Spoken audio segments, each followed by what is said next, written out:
विदेश रे रहुतुवा भारतीय माने भारत एवं विश्व मध्य एक मजबूत सेतु भाव में कार्य करुछंती।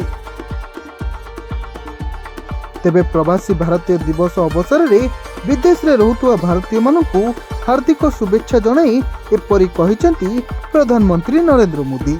एने social media account X ray एक पोस्ट करी मोदी लिखिसेंती जे प्रवासी भारतीय दिवस रे हार्दिक शुभेच्छा। भारतीय प्रवासी भारत एवं विश्व मध्य एक दृढ़ सेतु भाव में रही आसी। सेमाने जेउठाकु जाती सेमाने समाज को समृद्ध करती एवं सेमाने मूल सहित जड़ित मध्य रुहंती।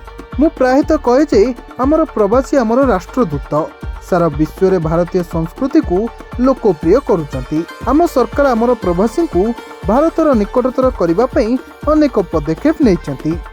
सेपटे सेपरि मुख्यमंत्री मोहन चरण माझी मध्य ए दिवस अवसर में सोशल मीडिया अकाउंट रे एक पोस्ट करी सेतरे उल्लेख करिसेंती जे प्रवासी भारतीय दिवस अवसर में विश्वर प्रवासी भारतीय मानकु हार्दिक शुभेच्छा।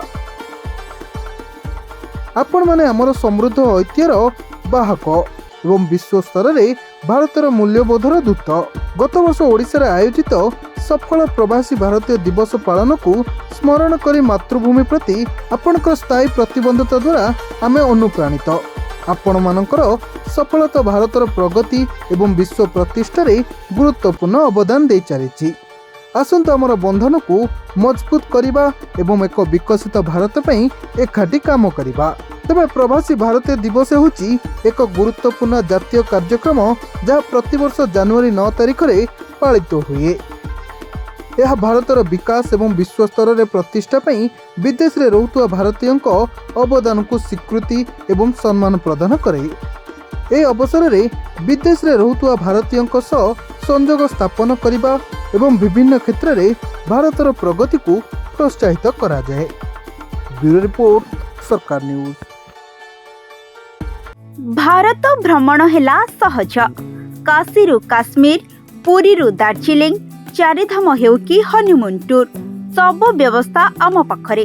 सस्ता दाम, भल होटेल, आरामदायक यात्रा एवं 24x7 सहयोग। देवता टूर एंड ट्रैवल्स। तेबे आउ डेरी काहींकी, एबे ही फोन करी निजर सीट बुकिंग करंतु एवं भारत भ्रमणर मजा नियंतु। स्क्रीन ने देखा जाउथिबा नंबर रे जोगाजोग करंतु।